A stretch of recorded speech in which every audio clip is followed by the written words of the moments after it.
আমরা আসলে কখনোই সরাসরি ক্লায়েন্টদের সাথে খুব কম মেবি একটা দুইটা প্রজেক্টে যদি ক্লায়েন্টের এন্ড থেকে কেউ চেনা থাকে বা ব্র্যান্ডের কেউ চেনা থাকে ডিরেক্টলি অ্যাপ্রোচ করতো, বাট ম্যাক্সিমাম টাইম একজন মিডলম্যান বা এজেন্সি থেকেই ছিল। বাট এজেন্সির যেটা হয় যে এজেন্সি তো আসলে শুধু ইনফ্লুয়েন্সার ম্যানেজমেন্ট দেখে না, তাদের আন্ডারে পুরো একটা ক্যাম্পেইন আসে। তো আমার মনে হয় স্ট্যাকমিস যেটা এম করছে যে শুধু ইনফ্লুয়েন্সার ক্যাম্পেইনিংটা দেখবে, আমার মনে হয় যে ইনফ্লুয়েন্সারদের ক্ষেত্রে কিন্তু টিপিক্যাল যদি অ্যাডভার্টাইজমেন্ট আমরা করি যে একটা ডিটারজেন্ট ধরে বললাম এটা কিনেন, সেটা কাজ করবে না। আর এটাই অনেক সময় আমার মনে হয় অনেক এজেন্সি বুঝতে চায় না, যে ব্র্যান্ডের কথা শুনে আমাদেরকে বলে যে না প্রমোট করা দরকার, প্রমোট করে দাও। বাট আমরাও জানি যে প্রোডাক্টে যদি আমাদের মানে if I believe in a product I can promote it in an innovative way. So এই নেগোসিয়েশনগুলো করার জন্য বা এই ডিসকাশনগুলো করার জন্য আসলে একজন এজেন্সি যে আসলে এই বিষয়গুলো নিয়ে তাদের ইনডেপথ নলেজ আছে এটা দরকার ছিল। অ্যান্ড আই হোপ দ্যাট স্ন্যাকফেস্ট আসলে এজেন্সি হয়েও আমাদের সাইড নিক, ব্র্যান্ডের সাইড নিক, আর মিডলে আমরা কিছু এসে ভালো কিছু করতে পারছি। যেটা আমি বললাম এশিয়াটিকের সাথে আগেও কাজ হয়েছে, এটা যেহেতু এশিয়াটিকের কনসার্ন, সো তারা আগে থেকে এটা ওয়ান অফ দ্য মানে biggest agencies in Dhaka. Already তাদের সাথে যখন কাজ হতো খুব অর্গানাইজভাবেই হতো। বাট আমার মনে হয় যে ইনফ্লুয়েন্সারদেরকে ফোকাস করে বা ক্রিয়েটারদেরকে ফোকাস করে একটা যেটা গ্যাপ আমরা সবসময় ফেস করি, যেটা আমি বললাম যে আমাদের সাইডটা অনেক এজেন্সি মানে বুঝতে পারে না যে না আপু লোগো দিতে হবে, না আপু মানে পারলে হচ্ছে লোগোটা মুখের উপর চিপকায় আমার মনে হয় যে ভিডিও করে যে প্লিজ আমাকে টাকা দিচ্ছে আপনারা কিনেন, না হলে আমাকে ফিউচারে প্রজেক্ট দিবে না। সো আমার মনে হয় যে এই যেটা আমি বললাম একটু আগে যে এরকম একজন দরকার হু লিসেন্স টু বোথ সাইডস। কারণ একটা ব্র্যান্ডও যখন একজনের কাছে আসছে প্রমোশনের জন্য, তাদেরও এক্সপেকটেশন থাকে আর আমাদেরও এক্সপেকটেশন থাকে যে আসলে কন্টেন্টের মানে এন্টারটেনমেন্টের মাধ্যম দিয়ে যেন জিনিসটাকে আমরা মানুষের কাছে পৌঁছে দিতে পারি। So someone who Gates that, এই জিনিসটা আসলে দরকার ছিল। ভাই আমি আসলে সব ক্রিয়েটারদের ক্ষেত্রে বলতে পারছি না, বাট আমার একটা ফিল্টারিং প্রসেস থাকে যে সব ব্র্যান্ড বা মানে আমাদের কাছে তাকে ক্যাম্পেইনটা যেভাবে আসে ধামধুম যে হ্যাঁ টাকা তো সবাই অফার করে, বাট মেবি কয়েকজনের একটু এথিক্স যারা থাকে মেবি ওভাবে তারা ফিল্টার আউট করে। যেমন খুব রিসেন্টলি আমার কাছে একটা লেজার ক্লিনিক এসে বলেছিল আমরা আমাদের হোয়াইটনিং প্রসিডিওর প্রমোট করতে চাই, আপনি আমাদের সেলনে এসে সার্ভিসটা নেন। এইটার যেমন আমি পুরোপুরি বিপক্ষে, হ্যাঁ, যে আমি কখনোই চাবো না যে whitening procedure in the first place আমি জানি না এটার কতটুকু রিলায়েন্ট, আমি তো নিজে করাবোই না। আর আমি কখনোই মানুষকে এনকারেজ করবো না যে তোমাদের মধ্যে ওই মানে আমি কখনোই কাউকে ফিল করাতে চাই না যে তোমার মধ্যে ওই ল্যাকিংটা আছে যে তোমার একটা প্রসিডিওর করে নিজের গায়ের রঙকে ফর্সা করা লাগবে। এটা অনেকেই এখন মানে বাংলাদেশে যেমন লেজার ক্লিনিক্স বা এস্থেটিক ক্লিনিক্স অনেক পপুলার হয়ে গেছে, but this is not something that I feel যে আমি প্রমোট করতে চাই। তো এগুলোর সাথে যেমন আমি অ্যাসোসিয়েশন অ্যাভয়েড করে চলি। বাট অন্যান্য প্রোডাক্ট যেটা আমার মনে হয় যে আমি ইউজ করে মানে নিজেও ইউজ করে আমার ভালো লাগছে বা this is something I would like to be associated with, definitely আমি কাজ করি।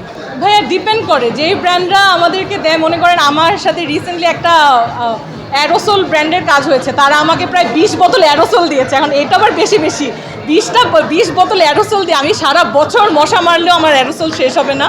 বা যেমন কয়েকটা ফোনের ব্র্যান্ড আছে, ওরা ভিডিও করার পরে আবার আমাদের ফোনটা ফেরত দিয়ে দিতে হয়। নিজে থেকে যদি কিনি তাহলে কিনি, না হলে ভদ্রভাবে আবার প্যাক করে ফেরত দিয়ে দিতে হয়। তো এটা ব্র্যান্ড টু ব্র্যান্ড ডিপেন্ড করে, বাট অফকোর্স ব্র্যান্ডরা দিলে তো খুব খুশি হবই।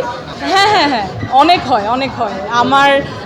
বাট এটা আবার একটা ভালো জিনিস আছে যে যখন আমি ওই জিনিসটা ফিল করি যে এতই ভালো যে নিজের মতন মানে আমার ইচ্ছা করতে জিনিসটা রেখে দেওয়া, তখন না কন্টেন্টে ওইটার রিপ্রেজেন্টেশনটা চলে আসে। তখন কন্টেন্টটা ওই উচ্ছ্বাস দিয়ে বানায়, আরও থাকে না যে আরও অ্যালাইন হয়ে থাকি প্রোডাক্টের সাথে।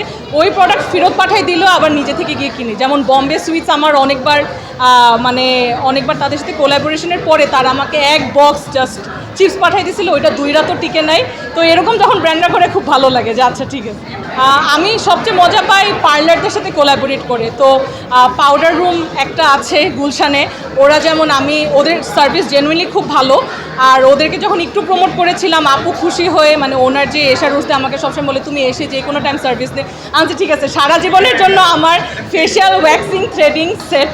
তারপরে আরেকটা হচ্ছে গ্রিন ভিউ গলফ রিসর্ট, একটা রিসর্ট আছে, ওরাও খুব ভালো, they are very open to welcoming guest. তারপরে ইয়োসো আছে, তাদের সাথেও কাজ করে অনেক মজা লেগেছে। ওইটা আবার আমি ডানার সাথে কোলাবোরেট করেছিলাম ইয়োসোর যখন ধানমন্ডিতে ওপেনিং হয়। তো এরকম একটা ব্র্যান্ড আছে যে ওরাও প্যারা দেন, আমরাও কাজ করে মজা পাই। তার সাথে আমার মানে ওর সাথে যখন কাজ করি কাজটা আসলে কাজের মতন লাগে না। আমরা রিয়েল লাইফে যেই নাচানাচি করি, যা পাগলামি করি, দেখা যায় যে কন্টেন্টেও ওগুলো করছি, আর ওইটার জন্য আসলে মানুষ আমাদেরকে কয়েকজন গালিগালাজ করে, বাট বেশিরভাগ মানুষ ওইটাই পছন্দ করে। তো ডানার সাথে work never feels like work. আমার মনে হয় যে আসলে নেগেটিভ পিয়ার ক্রাইসিস যখন হয়, এইটা মানে অনেক ক্ষেত্রে হতে পারে যে ইনফ্লুয়েন্সারের কোনো দোষই নাই, যে আসলে আমাদের দেশের মানে ম্যাক্সিমাম মানুষের মেন্টালিটি কি, ওরাই আমাদেরকে সাপোর্ট করে করে মেবি এক পর্যায়ে নিয়ে যায়। হঠাৎ করে তাদের ওয়ান ফাইন মর্নিং উঠে মনে হবে না ওকে আর ভাল লাগতেছে না, একদম যে সবাই পিছে লাগবে, টেনে ওকে নামাতে হবে। আমাকে কে যেন বলতেছিল এই জন্য বাংলাদেশের ন্যাশনাল খেলা নাকি কাবাডি, যে সবাই খালি সবাইকে টেনে টেনে নামায়। তো এই জিনিসটা যে আসলে কোনো রিজন লাগে না মানুষের পিছে লাগতে, বা এখন একটা টার্ম আছে যে টু গেট ক্যান্সেল। তো আমার মনে হয় যে in case of negative peer crisis আমি সবসময় বিলিভ করি যে আজকের যে নিউজ, এটা কালকে আর নিউজ থাকবে না, কালকে আরেকজন আরও অনেক বেশি পাগলামি করে নিউজ কভার আপ দিবে। না ভাইয়া, এইটা আমি বলবো না যে পাশে এসে দাঁড়ায় না, কারণ যখন এরকম একটা ক্রাইসিস হয়, মনে করেন আমার সাথে কিছু একটা হলো, সবার আগে কিন্তু আমাকে কন্টেন্টের এই জগৎ থেকে কিন্তু সবাই ফোন দেয়। তো আমরাও কথা বলি যে কী করা উচিত। So just because we are not being vocal about it doesn't mean that we are not in touch with that person. Maybe এটা যে আর কি ক্রাইসিসের মধ্যে দিয়ে যাচ্ছে, মেবি এটা তারই পরামর্শ হয় যে ঠিক আছে তোমরাও বেশি কথা বলো না, কারণ যত কথা বলবো এটা তত থাকে না, সার্কুলেশনে থাকবে। সো মাঝে মাঝে the best thing is to lay low.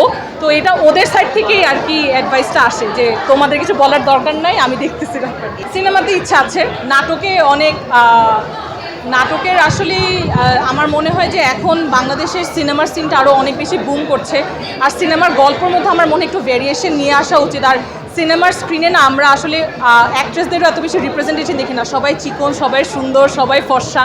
তো আমার মনে হয় যে আমাদের বাংলাদেশের কিন্তু মহিলাদের মধ্যে অনেক ডাইভার্সিটি আছে, আমাদের কমপ্লেক্সন হোক, আমাদের হাইট হোক, আমাদের ওয়েট হোক, এগুলাকে নিয়ে একটা গল্পকে যদি সামনে আনা যায়, আমাদেরকে রিপ্রেজেন্ট করে the real women of today, so ওইটা আরও অনেক মানে আমার মনে হয় যে অ্যাট দিস পয়েন্ট খুব সুন্দর হবে স্ক্রিনে দেখার মতো। আমার মনে হয় একটা বেসিক শিক্ষা অবশ্যই জরুরি, কারণ আমি জানি যে এই ফিল্ডটা আসলে কোনো পার্টিকুলার যে কেউ তোমার ডিগ্রি বসে বসে চেক করছে এরকম না, কিন্তু এডুকেশনের সাথে একটা মানে বেসিক এথিক্যাল এডুকেশনের সাথে একটা বেসিক এথিক্সের সেন্স, একটা বেসিক প্রিন্সিপাল তোমার মধ্যে কাজ করবে।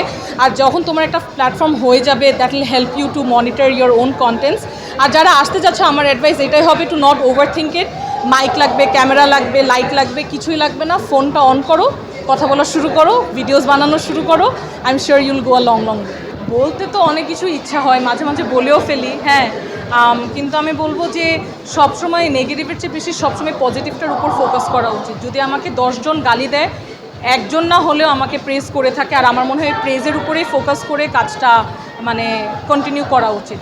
কথায় কথায় যদি হতাশ হয়ে যায় তাহলে বাংলাদেশে কেউ কাজই করতে পারবে না, কারণ এখানে মানুষ প্রেজের চেয়ে বেশি ক্রিটিসিজমটাই বেশি করে। আর আমি ম্যাস অডিয়েন্সের কথা বলছি না, আপনি যদি একটা দাওয়াতেও যান, সবার আগে বলবে হাই হাই তুমি এত কালো হয়ে গেছো কেন, তোমাকে অনেকদিন পর দেখলাম মোটা হয়ে গেছো কেন। তো রিলেটিভদের থেকেই কিন্তু এই জিনিসটা আসে, এটা কিন্তু ঘরে ঘরে আমরা দেখি যে ক্রিটিসিজমটাই বেশি বাঙালিদের মধ্যে, যে কালচারটা। আই হোপ উইথ টাইম আমাদের একটু মানে এই মাইন্ডসেট থেকে আমরা বের হয়ে আসি, পজিটিভ জিনিসে ফোকাস করি, and that we focus more on spreading joy and happiness instead of negativity.